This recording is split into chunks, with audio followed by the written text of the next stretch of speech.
The most critical move to me, I think that the wisdom, the stories, the tenacity, the resilience itself speaks volumes for people.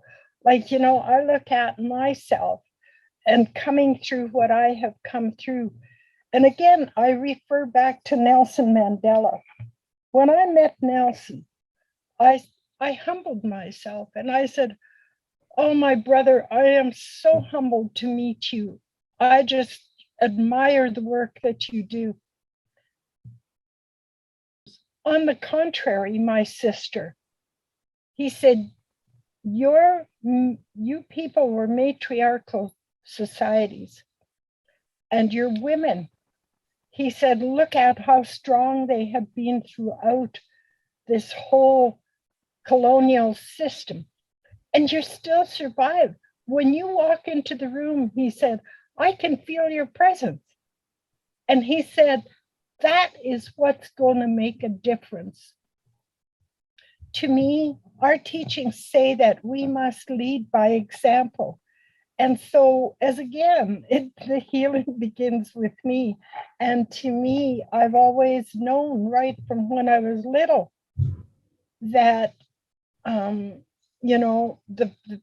the women are strong. And to me, it's when I walk into a room, the people should feel my presence. They should be able to say, yes, that's an Indigenous woman just by looking at me.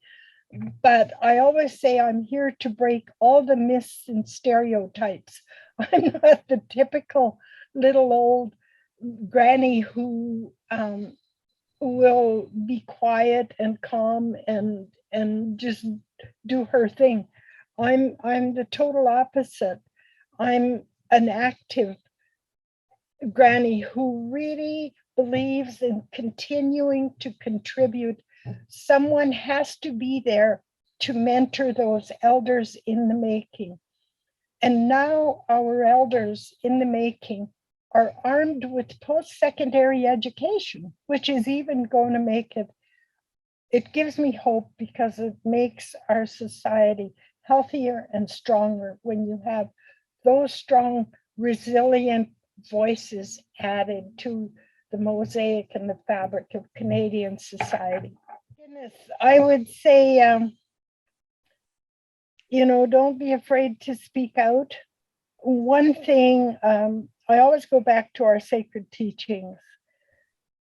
Everything I do, I hope to do with persistence, perseverance, and passion. Always come from a place of love. Don't do anything radical from the mind. Do it from your heart. And that way, if you do it mindfully, then it'll make a better impact. I see people sometimes with their frustrations and their anger, and I can understand that. But for me, I'll give you an example. During the Lubicon blockade, I was asked to look after the youth because the provincial government was harassing us, flying planes real low so people wouldn't sleep. They were wearing the people down, intimidating the community. And so anyway, I found a way of, when I was up there, I was put in charge of the youth. So I got all the drums, the rattles, and everything together. And we were manning the back gate, and the adults were manning the front gate with where the RCMP and everybody were. But because they were harassing us with these helicopters and planes, I turned around and I said, okay, we'll sleep during the day. And then when they come out in the evenings, we'll start drumming and singing. So we set a sacred fire. We drum and sing all night. And then when they go away during the day, we sleep during the day. And so there's always a way that you can find around the frustration. I think of the teachings of the buffalo, where the buffalo, for instance, is a sacred ancestor who protects the females and the calves and that, and always in the wintertime will be the one that surrounds the little group with facing the north winds head on. And Grandfather Buffalo teaches us never to procrastinate, but whatever you're facing in life, face it head on, because at the end of the tunnel, there's always light at the end of the tunnel. So I always say, always come from a place of loving kindness. We call it kisuatsuin in my language.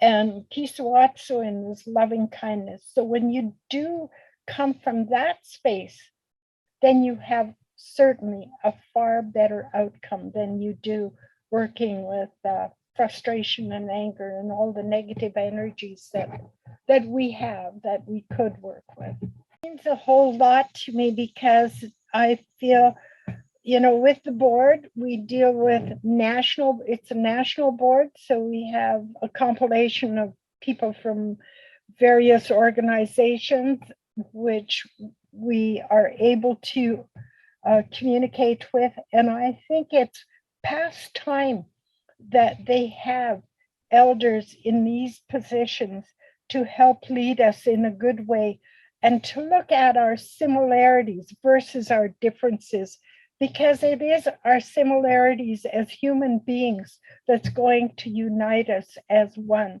I always say I come with one heart, one mind, and one spirit. And when we come from that position, we're then coming from those values that each one of us have and deep within us. And so to me, this HelpSeeker thing is, I look forward to it, and it motivates me. It keeps me young. I'm 84. It keeps me on my toes. And, it's so healing for me because it gives me something to do. I'm contributing back to society. I'm giving back. And I find all of my work that I do on various boards and all these different committees that I sit on, they all help me really be mindful and keep that balance all the time, because I work with doctors, I work with the educated, and so I have to be on my toes. And I think it's so healthy for me as well. And it gives me purpose. And, I live all alone, so it gives me companionship. For me, it's a holistic way of being, because I'm contributing back, and yet I get a lot back too. I know that as elders, we have a regular online gathering. It's a circle that we started just recently with the University of Calgary. And so some of the things that we talk about is the circles that we do with our next generation, our youth, and so forth. So we're reaching out the best we can. And when I first started these circles, I think I was the first one to start them. And I'd been previously running some at the Mount Royal University, and then the U of C asked me to do some, so I went up there and did some pre-COVID. But now COVID happened, and they sent me an email, and they said, we're going to cancel our circle because of COVID. And I go, okay, why are we canceling? Because of COVID. You guys, you can do this on Zoom or Skype or Google. There are different ways of doing this. So they said, okay, if you want to do that. I said, I've never run one, but I know how to light smudge and I know how to open circles. So let's go for it. And so after that, we started with these regular circles. We did them once a week for the med students, and then it branched out and went to the faculty and some of the others. So I spend a lot of my time online with these classes, with these Zoom classes. So there's no excuse, if people are looking for elders, they're in the community, and most of them, I know there's at least 15 of us that are available online and so forth whenever people need that sort of interaction between elders and youth. So I think we're far more accessible now than we were pre-COVID. Well, Circle of Wisdom, it's called. Doreen and their group, they have a nonprofit group, but I rarely have an opportunity to connect with that. They do things like they make ribbon skirts, they do drums, they do rattles, they make different kinds of things, activities. But because of my, I guess, active participation in my community, I don't really have time for knitting or beading or skirt making, whatever. I'm so busy online that I don't have that opportunity to partake of that. I do, however, work with other organizations such as the Rotary Club, the Alberta, Commission on Racism, with Cam Stewart. I work with him on a regular basis. So if I start naming off all these different organizations that I work with during the week, Calgary City Police, I have this meeting with them this Wednesday. So I meet with the chief, and that's on behalf of USAY, the Urban Society for Aboriginal Youth. And then there's the Calgary Fire Department. I've worked with them for many years in terms of racism, because our Indigenous leaders usually come to me for consultation, for healing, and just for a chat. And I had one of my clients was the late Captain Barry Dawson. And it would be 3 or 4 years ago since he took his life, November the 11th.